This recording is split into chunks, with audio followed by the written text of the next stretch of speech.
Welcome to Curating the Bowl for a Healthier Cat. I'm Dr. Chris Bessent. I've been a holistic veterinarian for over 30 years and have treated tens of thousands of veterinary patients. And I'm so excited to share with you today some of our thoughts on curating the bowl for a healthier cat and things that we can do to help our cats live their best life. What we do as far as food goes has huge benefits or implications on your cat's life and their overall health. And whether it's feeding a do-it-yourself raw diet or a freeze-dried raw diet or a kibble diet, there's so many things that we can do to make sure that their quality of life is as good as possible. And most importantly, that food is just the beginning. So food is the foundation of health that all these wonderful cats kind of rely upon for a long, vibrant, healthy life to be your best cat. So to start with, you have to understand what the nutritional foundation of complete and balanced standard offers and then build on that. So complete and balanced is kind of the basic, the bottom line, the very minimum that is allowed for cat food. And don't get me wrong, that's absolutely the bare minimum, meaning that all pet food, dog or cat, needs to abide by the complete and balanced standard for either growth and reproduction or for adult maintenance. But what I'm saying is that there's more that we can do. So of course, complete and balanced is a combination of macronutrients and micronutrients. And macronutrients is protein, fat, fiber, and moisture. And absolutely, we have to have a bare minimum of those. We also need to have a bare minimum of vitamins and minerals in our foods, and you're going to see that lower on the ingredient deck. So that's the minerals like zinc and copper and iodine, and the vitamins like B vitamin, vitamin E. All of those things need to be at a very basic minimum in our cat's diets. So complete and balanced reflects that it's the bare minimum of protein, fat, fiber, and moisture, as well as the bare minimum of the micronutrients, which is vitamins and minerals. So we all agree that that absolutely is what needs to happen, but there also needs to be so much more. This is an ingredient deck of a colored dental chew, that because they added vitamins and minerals to wheat flour and wheat gluten, it literally abides by the AAFCO basic minimum of complete and balanced. And that just really shows you how low this bar is. So what else do we need to add to our pet's diet? So of course, if that bag of artificially colored nuggets provided it all, like complete and balanced makes it appear, we wouldn't need to add anything else to it. But what it doesn't have is it doesn't have phytonutrients. So it doesn't have healthy bacteria. And we're going to talk a lot more about that. It doesn't have antioxidants that we need. So those colors to the colored kibble are literally just food dyes. And different types of nutraceuticals like omega-3 fatty acids. What we see in humans as well as in our kitty population is that we as a population live in abundance and that we are overfed and undernourished. So those great big fat kitties that, might seem humorous, to me are so sick, and that this marginal nutrition, so this low standard of complete and balance, really affects kitties' health dramatically because they're true obligate carnivores. And just as we've domesticated cats and dogs, and they tend to live our lifestyle and our food choices, chronic disease that we see in pets happens exactly the same in humans. So in humans and pets, we see obesity as a huge issue.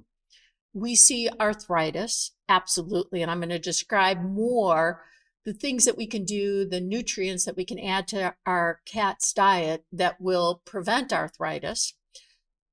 Chronic GI issues because of high carbohydrate diets, heart disease because we're not getting as much taurine as we should get, diabetes, again, high carbohydrates, cancers, we're not adding antioxidants to their diets like we should. And then in humans, it's stroke, and kitties, kidney disease. And kidney disease just runs rampant in cats, as well as liver disease and COPD. So what we see in animals, as well as what we see in humans, is poor nutrition and poor lifestyle leads to poorer quality of life and a shorter lifespan. So what can we do about that? And what's missing from that complete and balanced framework that we've been led to believe that includes everything our animal absolutely needs? Number one is joint protection. And joint protections are glucosamine, chondroitin, hyaluronic acid, all of the things that our dogs and cats need to maintain healthy joints. So glucosamine and chondroitin, they come from the cartilage that covers the bone endings of long bones. Hyaluronic acid, which is the chemical that's in the joint fluid, so the really thick, viscous joint fluids of kitties' joints, and then collagen that comes from the tendons and ligaments within the joints.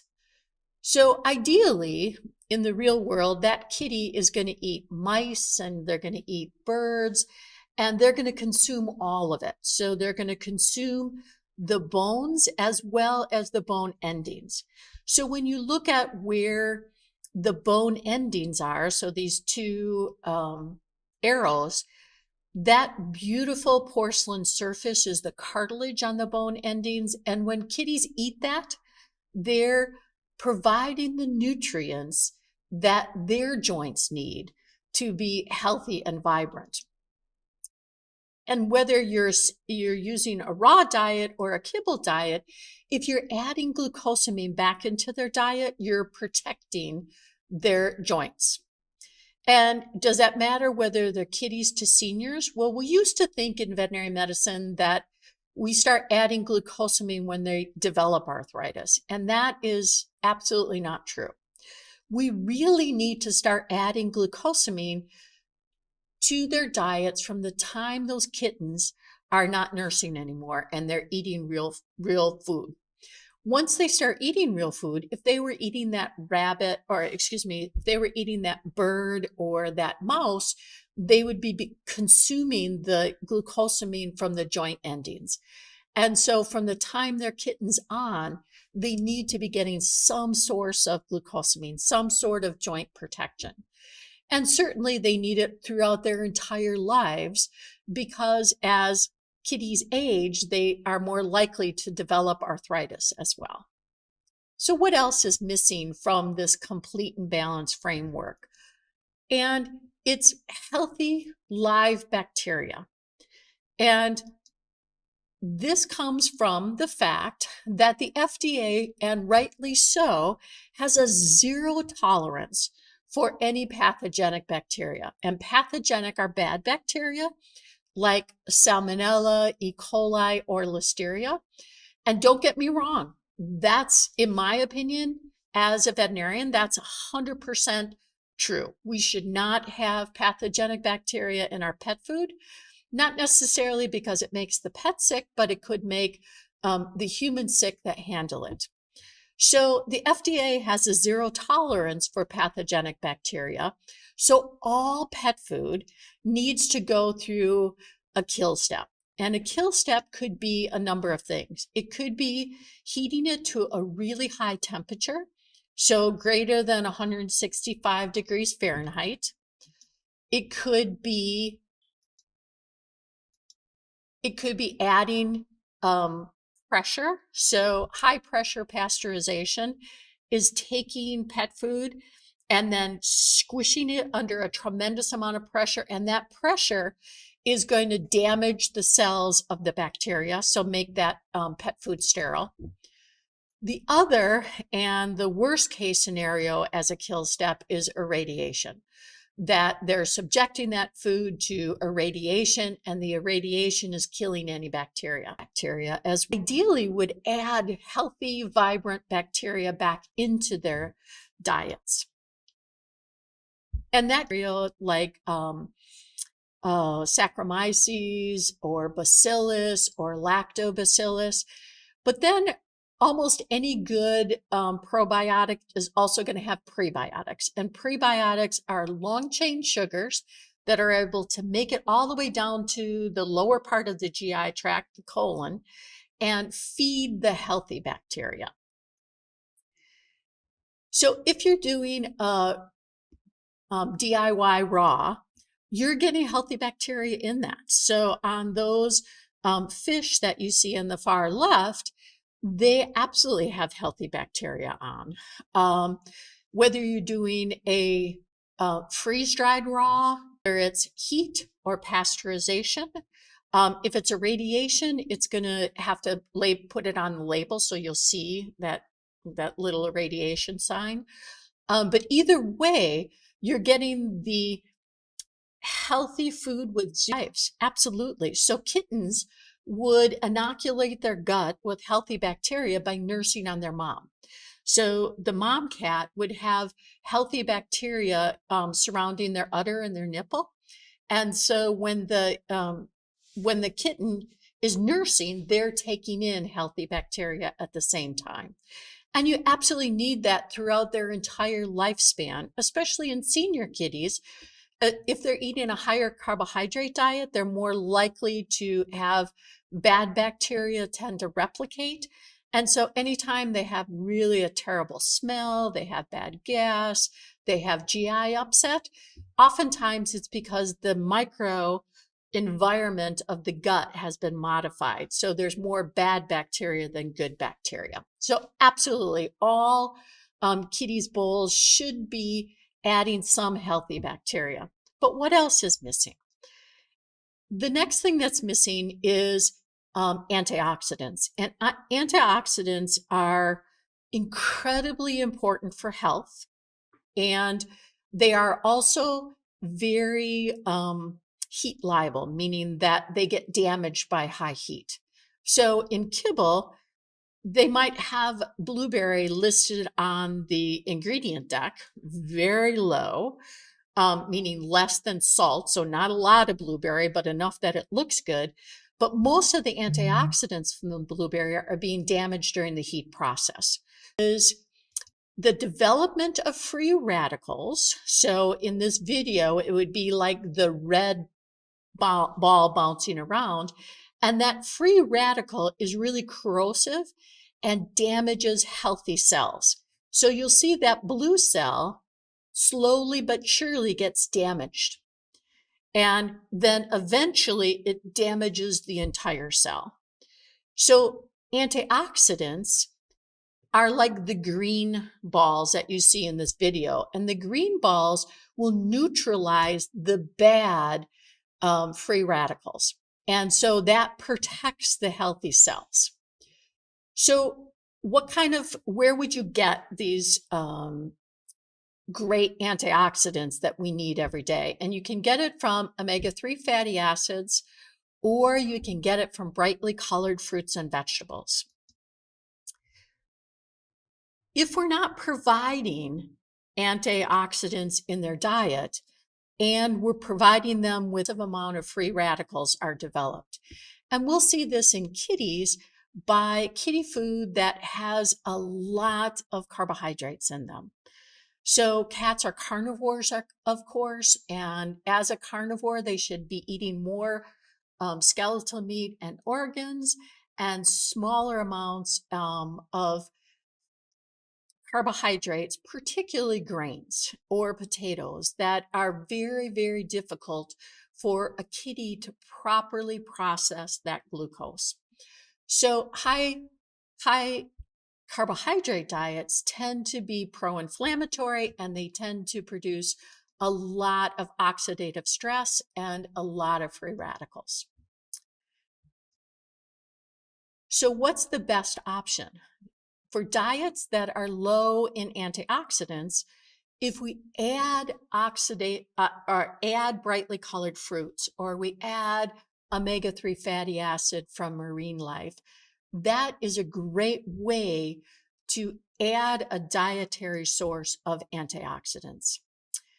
It becomes even more important as we age, because as we age, our natural endogenous production of antioxidants within our body starts to go down.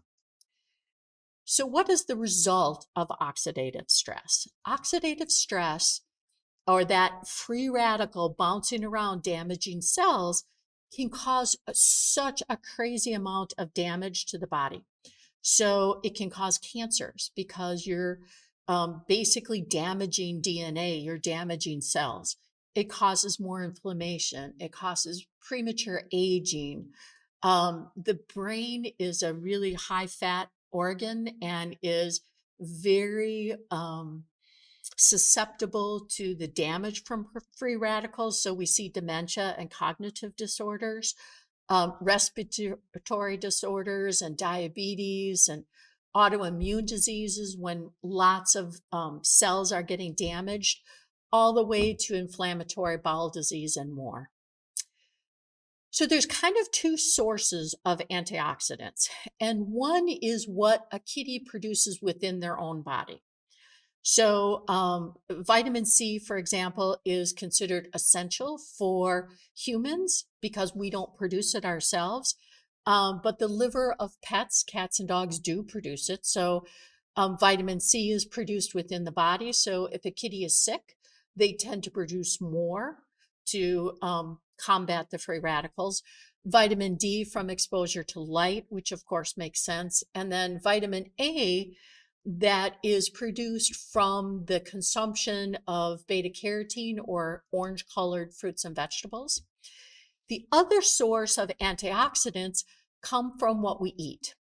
So it's from brightly colored fruits and vegetables and from polyunsaturated fatty acids like krill and fish. Superfoods become even more important in cats because they are carnivores. And so the amount of fruits and vegetables, brightly colored fruits and vegetables, that a kitty should eat is such a small proportion of their diet that it's even more important that we get the most bang for our buck, the best amount of antioxidants for the plant material that a cat would consume. So in the real world, what would happen? That cat would eat the bird that was eating berries.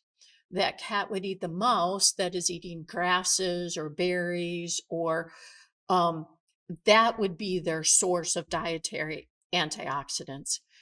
So if you're doing a raw, you can see that you might be adding small amounts of brightly colored fruits or vegetables. If you're adding it to a kibble or to a freeze-dried, a lot of the freeze-dried has some really great antioxidants to increase the amount of dietary antioxidants to their diet because their endogenous production starts to go down as they age. And what we see is more of the graying of the muzzle and graying of the eyes and graying of their hair coat. And that's all signs of oxidative stress. What else is missing from a complete and balanced food for kitties? It's omega fatty acids. So omega fatty acids are omega-3 and omega-6s, and I'm sure you guys have all heard of this before. And I love this chart because it really explains fats can be saturated or unsaturated. And then they can be, if you go down that chain of unsaturated, then it can be monounsaturated and polyunsaturated. So omega-3s and omega-6s are considered polyunsaturated, and omega-3s tend to come from fish, but they can also come from flax and hemp and those sort of things. The downfall is kitties have a really difficult time converting plant-based omega-3s into the active forms, DHA and EPA. And then omega-6s are fatty acids that tend to come from plant sources. So I tend to think of omega-6s like corn oil and safflower oil and oils that are fine for energy, but not so great as a source of omega-3s. So omega-3s are going to be coming from fish or grass-fed meats, and omega-6s are going to come from plant sources. The ratio of omega-3s to omega-6 is what's really important. So when you think of omega-3 fatty acids, they tend to be anti-inflammatory.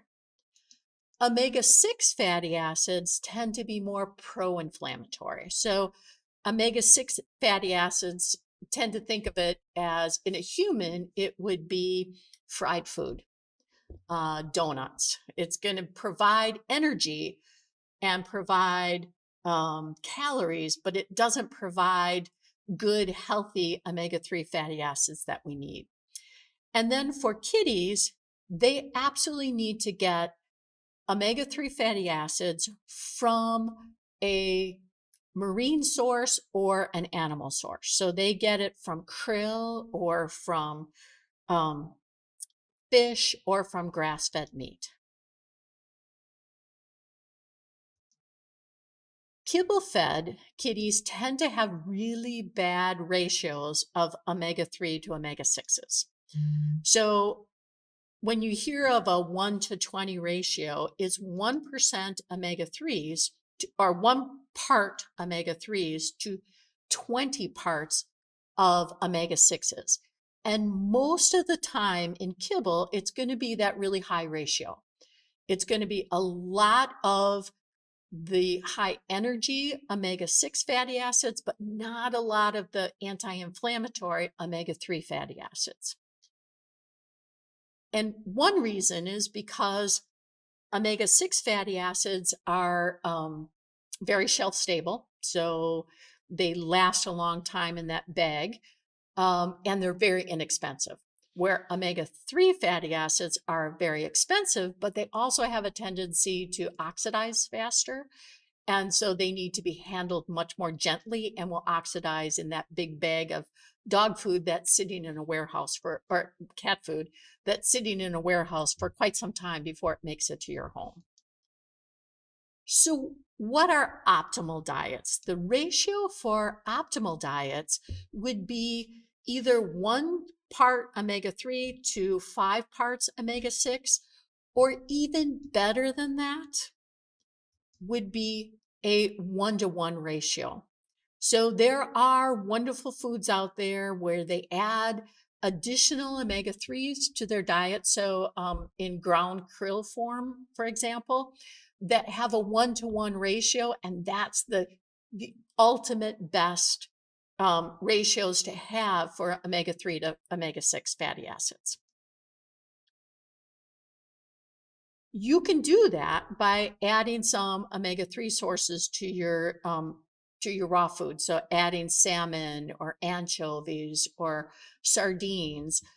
You could top off some of your raw food with that, or go with the salmon freeze-dried, or you could add some of that to your kibble diet. But you could also add it as krill meal or krill oil or fish oil. And I would tend to stay with fish that are lower on the food chain. So the smaller fish, they tend to be cleaner. And it's important. Omega-3 fatty acids are super important from the time they're kittens to seniors, because for kittens, it's about the development of their brain, and that the brain needs a lot of DHA, one form of the active omega-3 fatty acids, are necessary for proper development of a kitten's brain. And then the EPA, The other form of essential fatty acids is really important for the health of joints and for the anti-inflammatory that is necessary for older kittens or older cats that might have some arthritis. Diet. So it's super important that kitties have a lot of moisture. Kitties just in general would, in the real world, they would eat mice and birds, and those mice and birds are about 60 to 70% water. So they get all of their water from the food that they eat. So if we're going to domesticate them and feed them shelf-stable food, we really want to add moisture to it. So if it's a freeze-dried food, you want to add warm broth or warm water to it and let it rehydrate.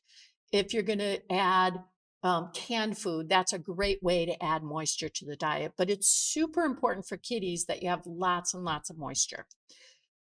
The other part of species appropriate is cats are carnivores. So they need diets that are rich in animal products, rich in meats.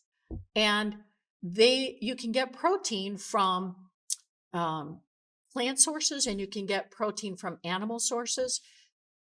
Cats need protein. They don't thrive well on plant-based proteins.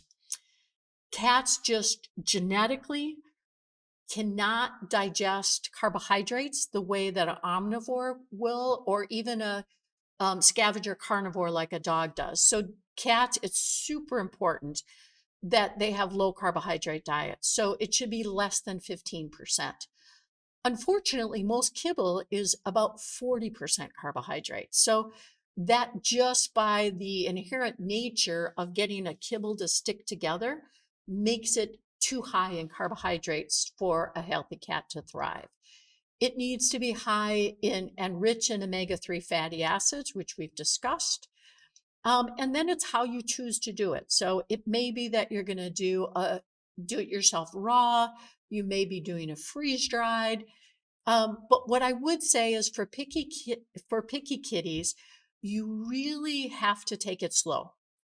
So cats don't like change. And so once they're big fat carbohydrate junkies, it's hard to convert them to a healthy diet again. But number one, you cannot starve them out. So if you are trying to convert your kitty from a kibble diet to a healthier diet, it's got to be a really slow process. So I would say that the transition from kibble to healthy food could take months, and it might start with just freeze-dried meat as a topper, and it might start by adding some salmon to their kibble. But slowly but surely, you can convert them to a healthier food. And we're going to do another upcoming live on what all the best cat foods have in common, or chondroitin or hyaluronic acid. So some sort of supplement that is going to give them the protection that they need for their joints. You want to add healthy bacteria back into their diet again. So probiotics and then prebiotics to feed those healthy bacteria. You want to add some superfoods, so krill or algae or brightly colored fruits or vegetables. And then make sure that their omega-3 to omega-6 fatty acid ratio is good. So a 1-to-1 or 1-to-5 is a nice ratio to have. So raise up the more expensive omega-3 fatty acids and decrease the less expensive omega-6 fatty acids. So know that food is just the beginning, but you can have these amazingly wonderful kitties that live long, vibrant lives by not only providing this great foundation of food, but then adding the right supplements as well.